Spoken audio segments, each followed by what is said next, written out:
നല്ല ചിന്ത. ഇന്ത്യയുടെ വാനമ്പാടി ലതാ മങ്കേഷ്കറിൻ്റെ ജീവിതത്തിലെ ആദ്യ പിന്നണി ഗാനം ഒറ്റ റെക്കോർഡിംഗ് നടക്കുന്ന സമയം. അന്ന് ആ ഗാനം റെക്കോർഡ് ചെയ്ത് കഴിഞ്ഞപ്പോൾ ലതയുടെ പ്രതിഫലം കൊടുക്കാനുള്ള സമയമായി.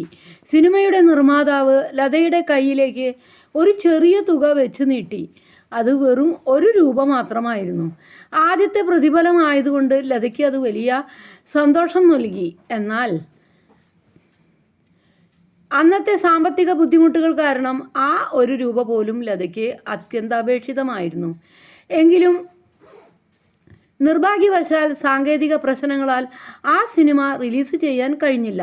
അതിനാൽ ലോകം ലതാ മങ്കേഷ്കറുടെ ആദ്യത്തെ ഗാനം കേട്ടില്ല. എങ്കിലും ആ റെക്കോർഡിങ്ങിൻ്റെ ഓർമ്മയും തൻ്റെ കഠിനാധ്വാനത്തിൻ്റെ ആദ്യ പ്രതിഫലമായ ആ ₹1 ലതയുടെ മനസ്സിൽ മായാതെ നിന്നു. വർഷങ്ങൾ കടന്നുപോയി.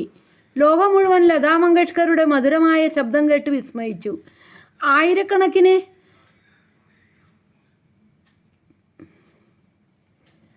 ആയിരക്കണക്കിന് ഗാനങ്ങൾ പാടി അവർ കോടികളുടെ പ്രതിഫലം നേടി. പക്ഷേ ജീവിതത്തിലെ ഏറ്റവും വിലപ്പെട്ട പ്രതിഫലമായി അവർ കണ്ടിരുന്നത് തൻ്റെ 14-ാം വയസ്സിൽ കിട്ടിയ ആ ₹1 സത്യസന്ധമായ പ്രതിഫലത്തെയും സംഗീതത്തോടുള്ള തൻ്റെ കഠിനമായ സമർപ്പണത്തെയുമായിരുന്നു.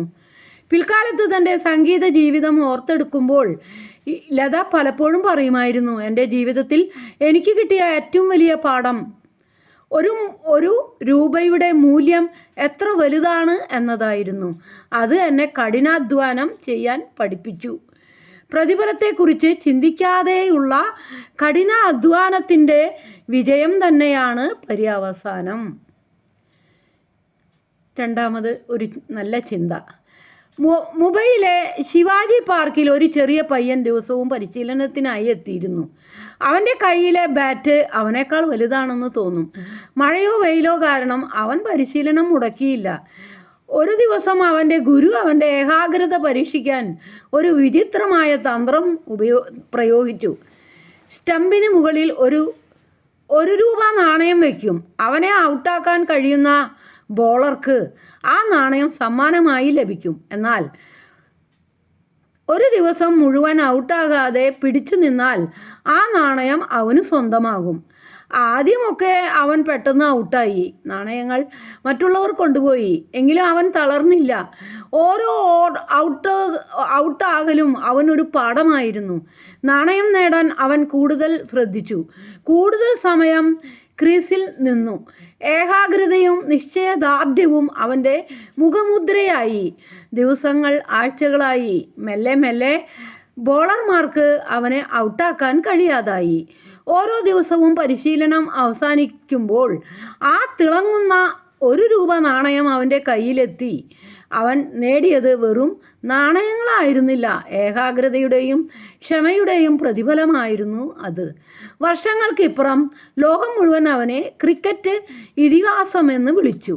അവൻ നേടിയ 100 സെഞ്ചുറികൾക്കും മറ്റ് റെക്കോർഡുകൾക്കും പിന്നിൽ ശിവാജി പാർക്കിൽ ആ ₹1 നാണയത്തിനായി അവൻ കാണിച്ച അർപ്പണബോധത്തിൻ്റെയും പോരാട്ടത്തിൻ്റെയും കഥയുണ്ടായിരുന്നു. ഇന്ന് സച്ചിൻ ആ 13 നാണയങ്ങൾ നിധി പോലെ സൂക്ഷിക്കുന്നു. കാരണം ഒരു വലിയ കളിക്കാരൻ്റെ അടിത്തറ പാകിയ ചെറിയ പാഠങ്ങളായിരുന്നു അവ.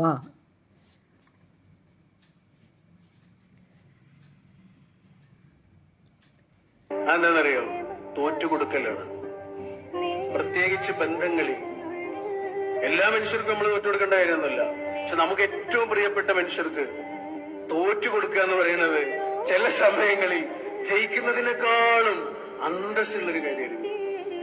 എടാ, ജയിക്കുന്നതിനേക്കാൾ വലിയൊരു കാര്യമുണ്ട് ചില സമയങ്ങളിൽ. ജയിക്കുന്നതിനേക്കാൾ വലിയൊരു കാര്യമുണ്ട്. അതെന്താണെന്നറിയോ? തോറ്റുകൊടുക്കലാണ്. പ്രത്യേകിച്ച് ബന്ധങ്ങളിൽ.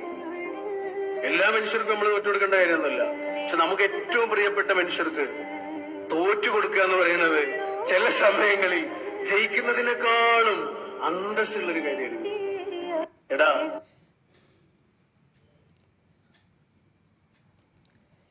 സന്തോഷിക്കുന്നുണ്ടെങ്കിൽ ഒരു കാര്യം മനസ്സിലാക്കുക, അത് നിങ്ങൾ വളരെ കഴിവുള്ള ഒരാളായതുകൊണ്ടോ അതല്ലെങ്കിൽ മറ്റു വ്യക്തി ഒരു മണ്ടനായത് കൊണ്ടോ ഒന്നല്ല. ആ വ്യക്തിക്ക് നിങ്ങളിൽ എത്രമേൽ വിശ്വാസം നിങ്ങൾ ഒരാളെ പറ്റിക്കുന്നു എന്നതിൽ സന്തോഷിക്കുന്നുണ്ടെങ്കിൽ ഒരു കാര്യം മനസ്സിലാക്കുക, അത് നിങ്ങൾ വളരെ കഴിവുള്ള ഒരാളായതുകൊണ്ടോ അതല്ലെങ്കിൽ മറ്റു വ്യക്തി ഒരു മണ്ടനായത് കൊണ്ടോ ഒന്നല്ല. ആ വ്യക്തിക്ക് നിങ്ങളിൽ എത്രമേൽ വിശ്വാസമുള്ളത് കൊണ്ടാണ് ആ വ്യക്തി പറ്റിക്കപ്പെടാനായിട്ട് നിങ്ങളുടെ മുമ്പിൽ നിന്ന് തരുന്നത്. ഈ വിശ്വാസം എന്ന് പറയുന്നത് ഒരു കണ്ണാടി ചില്ല് പോലെയാണ്. അതിൽ ഒരിക്കലും ഒരു പൊട്ടൽ വീണ് കഴിഞ്ഞാൽ എത്ര കൂട്ടിച്ചേർത്താലും ആ പൊട്ടല്, ആ കുറവ് അതിൽ എന്നും ഉണ്ടാകും. അതുകൊണ്ട് ആരെയും അറിഞ്ഞുകൊണ്ട് പറ്റിക്കാതിരിക്കുക, പറ്റിക്കപ്പെടാനായിട്ട് നിന്ന് കൊടുക്കാതിരിക്കുക.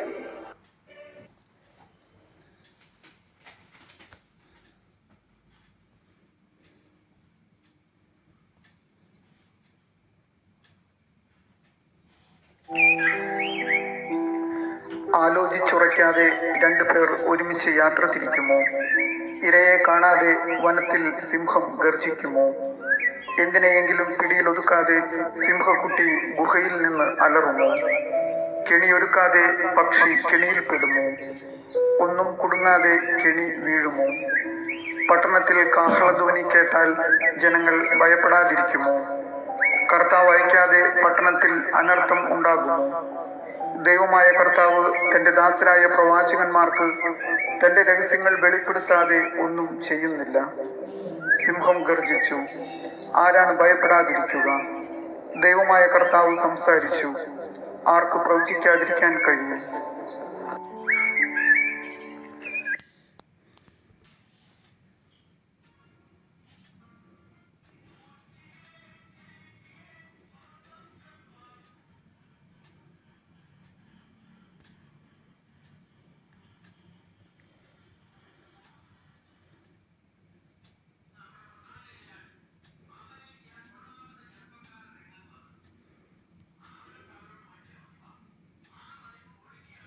പെരുമാറ്റം എപ്പോഴും അറിവിനേക്കാൾ വലുതാണ്. കാരണം ജീവിതത്തിൽ അറിവ് പരാജയപ്പെടുന്ന നിരവധി സാഹചര്യങ്ങളിൽ പെരുമാറ്റം കൊണ്ട് കാര്യങ്ങളെ കൈകാര്യം ചെയ്യാൻ കഴിയും.